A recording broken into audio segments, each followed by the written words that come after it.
Welcome back to Money Growth Project. I've got a video today that I think you guys are really going to like. I have a guest here on the channel, even though I'm in his studio.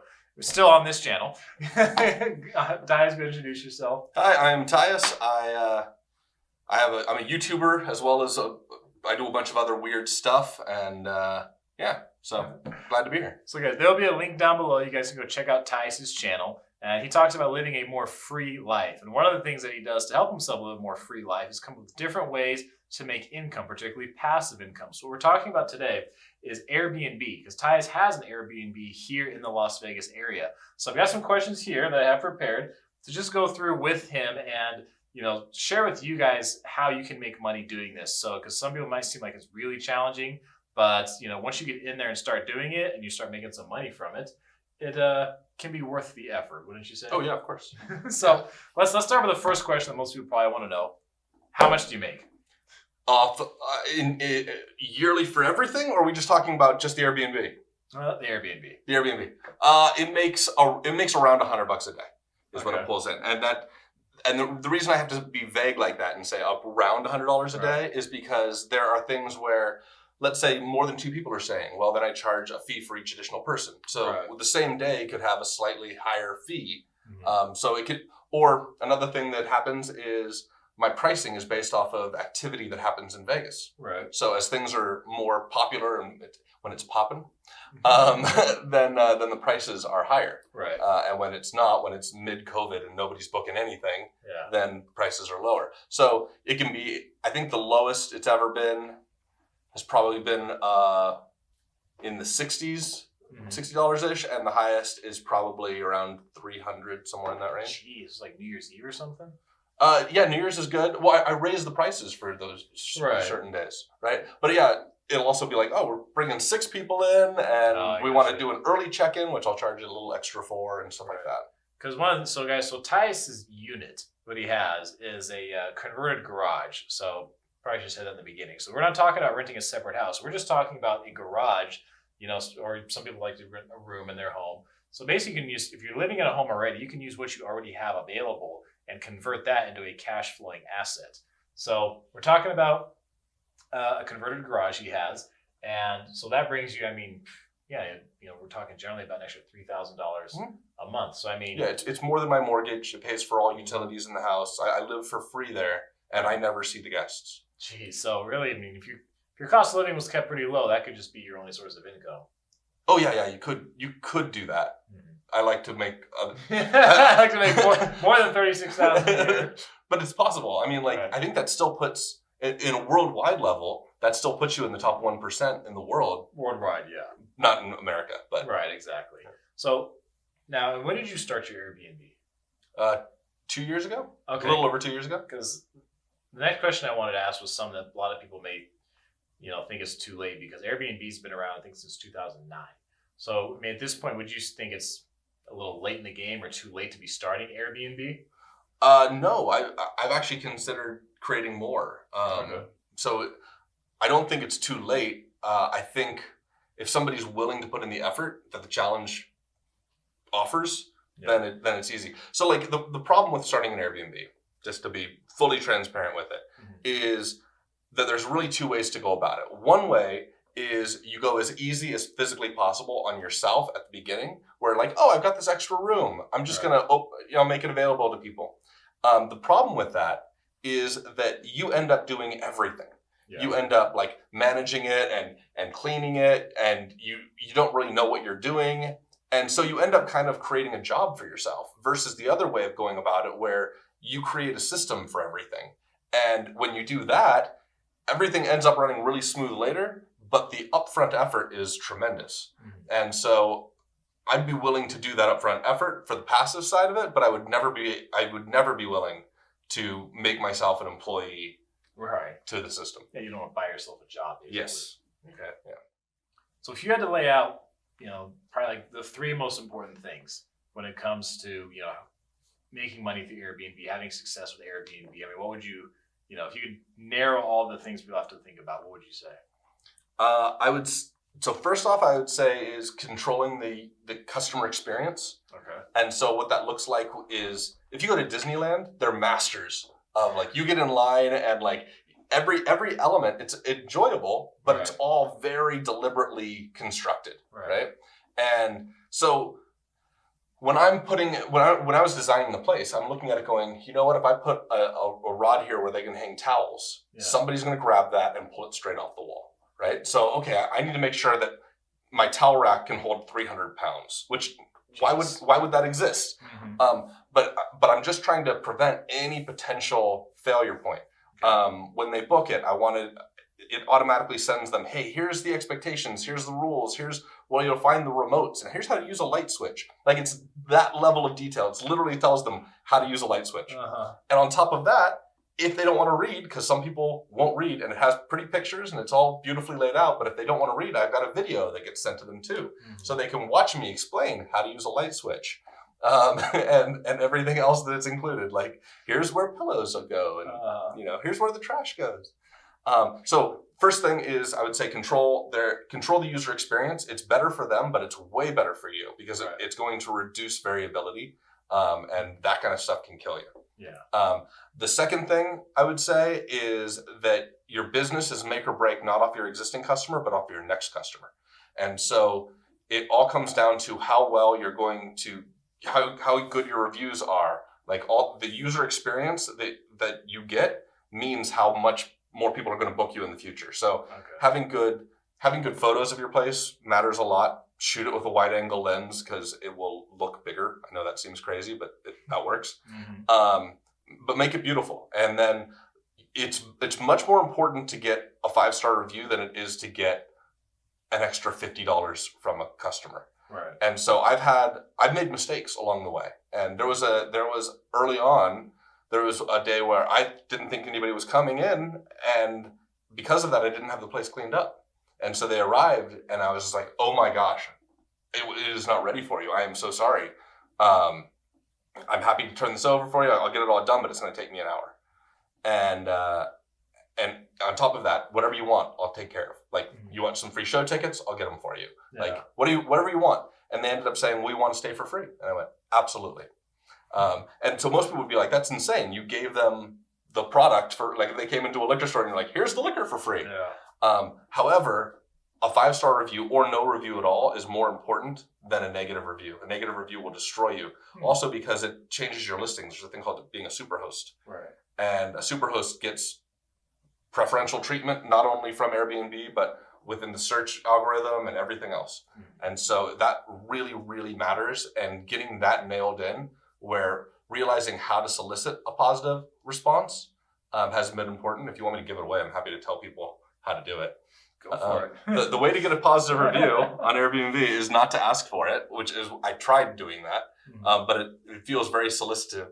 The way to do it is to let them know that you're going to give them a 5-star review, because people are going to be afraid that if they left it a mess, that you're going to maybe give them a negative review. And so they want to give you a negative review as retribution for what they don't even know is going to come. Right. So you can get ahead of it and say, hey, just so you know, I'm going to be giving you a fantastic review. Thank you so much for staying. It means the world to us.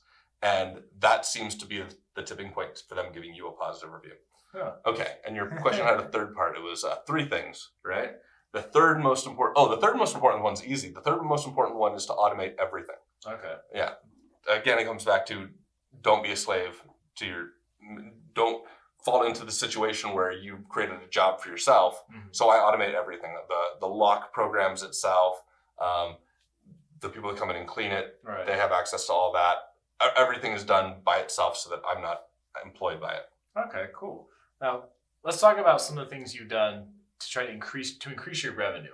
So, some of, if you want to call them secrets, or anything along those lines. I mean, we've talked a little bit about having like great pictures and things like that. I mean, what have you done to try to make sure you get the most bang for your buck? Yeah.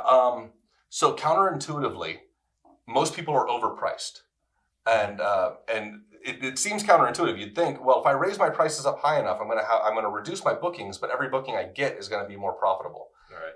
The truth is, you want to be booked every single night, Right. because even if let's say you drop it and you're like $10 lower, $10 less, but now you're getting consistently more bookings, that adds up really fast. Okay. So that's by far the number one thing that people make a mistake on. Yeah. Second thing they make mistakes on is that they don't they don't look at their city calendar.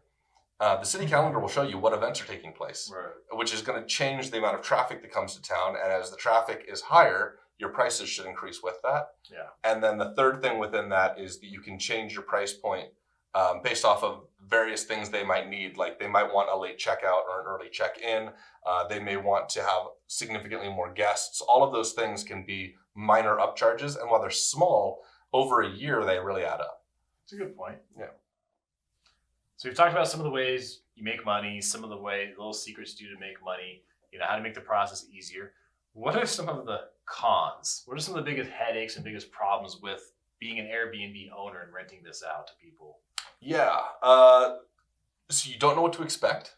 Yeah. Unlike a long-term rental, which I'm more comfortable and I've done that more, is where I've rented out a full property. You kind of know what to expect over time from a guest. With this, you have no idea.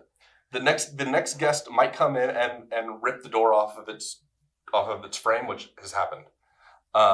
So there's that. Uh-huh. That's definitely a major problem. People damaging your stuff is a problem. It can be mitigated by figuring out ways to prevent it. Okay. Like for example, I actually have the place designed where you could not get the furniture out unless you disassembled the furniture. Good luck. And that was put in place because I didn't want stuff leaving the house. Right. So there's ways to prevent some of that. One big problem, one major disadvantage is if there is damage and you have subsequent bookings, one after the other, with a short duration for cleaning in between, and you automate it like I do. Yeah. If something is damaged that is significant that you weren't informed about, you might not have enough time to repair it by the time the next person comes in. Jeez. So that's a concern. So yesterday, the person that comes in and cleans the place sent me a text saying like, "Hey, the microwave's broken, like completely broken." And if I was smarter, I would have just put a countertop microwave so I could have just pulled it out and thrown one in. Yeah. But it's not. It's like a big built-in microwave. And I'm handy enough where I got in there and I took it apart and grabbed the board from it and figured out what was wrong and soldered it up and put it back together and it's fine.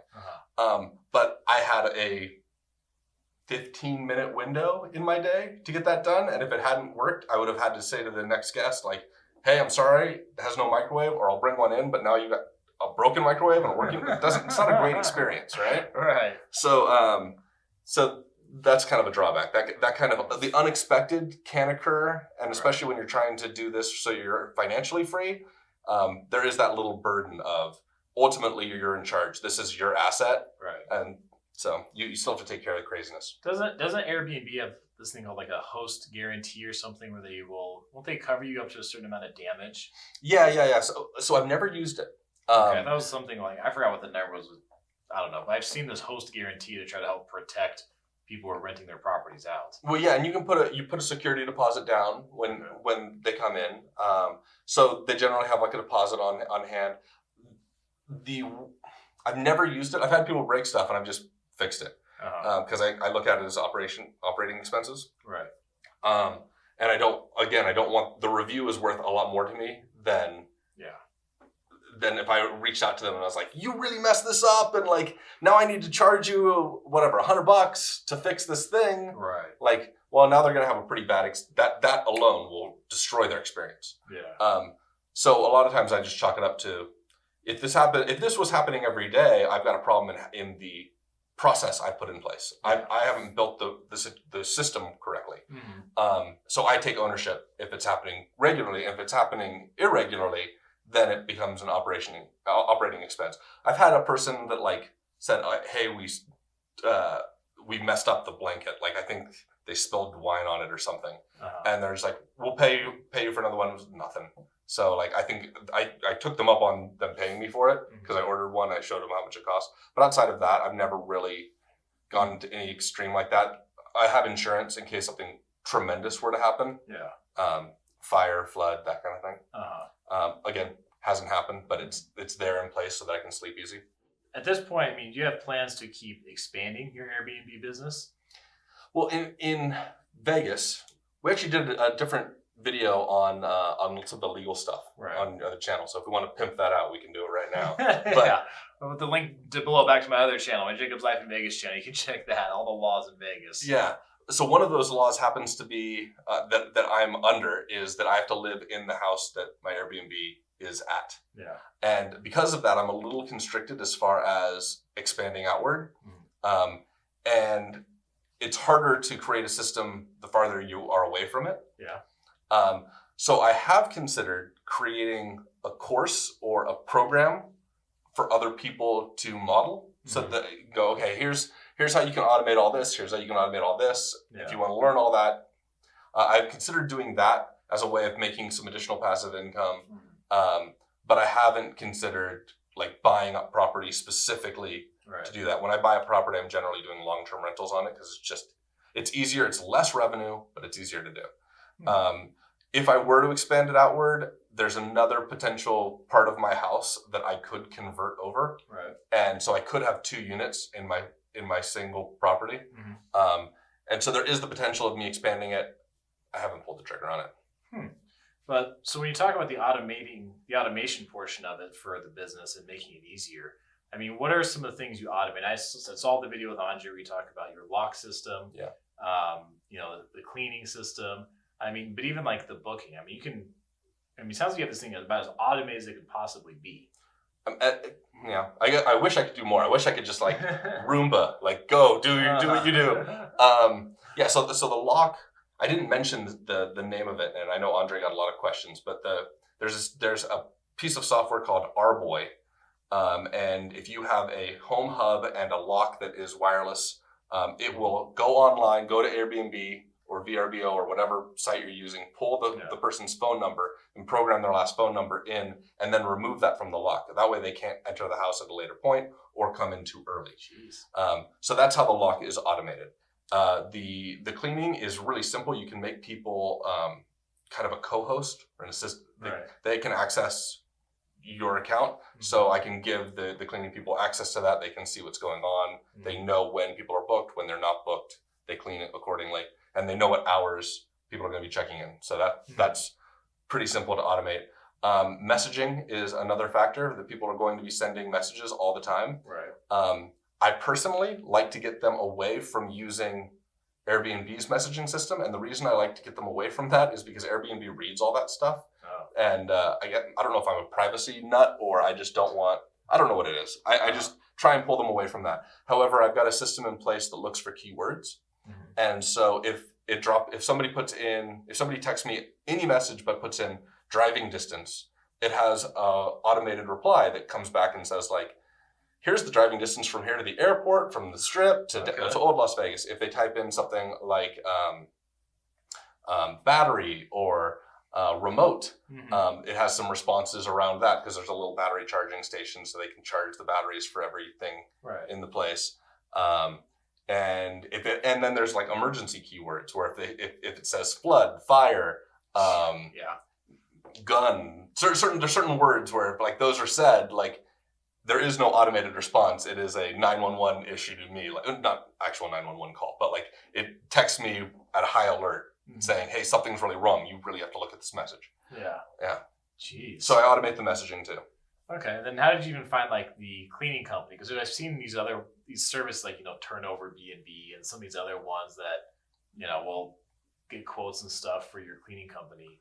Yeah. So I've struggled. Like I had a really hard time with that. And that's hard because there's a human element there. Right. So I have hired a couple of people off of a website called care.com. Okay. Which is simply like a listing site where you pay a little fee for them brokering, putting the 2 people together. All right. But generally, I just find a person and I'm very straightforward with them about everything. I just want transparency to be there. I say like, here's exactly what I charge in a cleaning fee. I'll give you 100% of that. I'm not making a profit off of that. Yeah. That's 100% yours. This is my expectation on exactly what you do. And in the same way that you kind of create a plan of success for the guest, you can kind of also create a plan of success for the cleaning person. You can say like, hey, if you arrive at this time, it takes this long to do this long to do this. Right. And this order of operation and getting this stuff done is by far the most efficient. If you want to do something else, knock yourself out, but I'm trying to set you up for your own win. Yeah, using these logistics. Yes. You have this much slack time Yes. to get this done. This is going to make this happen for you. And I'll go over like, here's the worst stuff that can happen. People could destroy this, and here's the situations where it's absolutely appropriate to call me and stuff like that. Even so say even just automating just the process in the beginning when they book the whole thing. I mean, keeping in the calendar, sending them messages. I mean, all that can be done through Airbnb's website. Yeah, so Airbnb has their own calendar system in place, which can automatically sync to your own calendar. Okay. So in the same way that like Google Calendar kind of syncs out. And other rental companies like VRBO and competing short-term rental companies offer similar calendar systems. Right. So you can list your property on multiple places and then use the calendar system to basically block the other one. So if somebody were to book on VRBO, which I don't list on, but whatever, somebody were to list on that and Airbnb and a person books, you can have it set up to automate. So you can unlist the property on the other place so that you don't get double bookings for the same day. Jeez. Which I hear is a huge problem when people they're desperate to get bookings and then there's a busy day that they're not anticipating and 4 people book because there's 4 different websites that it's on and now you're screwed. So you have to make sure it's set up all correctly. Yeah. And if they cancel that booking, it'll just list itself again on. Yes. Jeez. Yeah. If you set up like automated bookings, which is better. You can set it up so that you have to approve every single booking that comes through, but you're just making a harder workload for yourself. Right. You still have to manually do it all. Yeah. So then so really, if you can automate the cleaning, the booking process, messaging, security, there's a security camera system that's in place that is you're not allowed legally. Again, check out his other channel for the legal stuff. But you're not allowed legally to put cameras inside of the unit, which I wouldn't want to do anyways because it's creepy. But there's plenty of cameras on the outside of the unit, and the camera systems now, the automation on camera systems are incredible, where you're not sitting there scanning for hours and hours and hours. It'll bring up, here's the moments that there was action happening. It can identify people, and it saved my butt several times with people. Like there was somebody that's like, oh, I left this really expensive piece of luggage at your place, and I pull up the camera system, and there they are leaving with that expensive piece of luggage. And it's like, well, I think you might have maybe left it in the cab. You didn't leave it with me. Here's you leaving with it. That stuff really ends up mattering. Jeez. Mattering, not a word. Making a difference. Sure, we can go with that. So, wow. So, I mean, so really the big part for the automation really was all the upfront costs, right? Because you had to put in a whole bunch to get, I don't know if say a whole bunch, but you had to put in a significant portion in the beginning to get everything ready. And then once it's all ready, then you're off and running with automation. Yeah. So I come from a performance background. I come from being a magician, right? And the big secret in magic, to reveal magic as a whole, is that we're willing to do more work to fool you than you'd ever think anybody would be willing to do.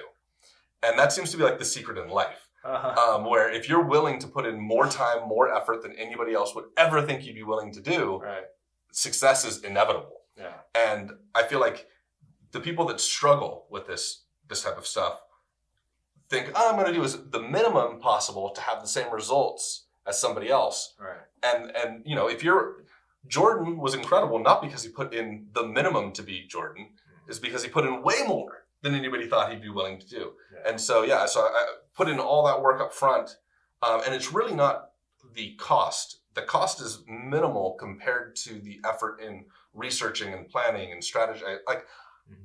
It's a 400 square foot garage that it was converted, and I created 4 or 5 virtual walkthrough layouts of that with different plumbing and all kinds of different ways of making that work, knowing that there's only one way it could work. So I've got to scrap all the there's a lot of effort that goes in that is going to be wasted.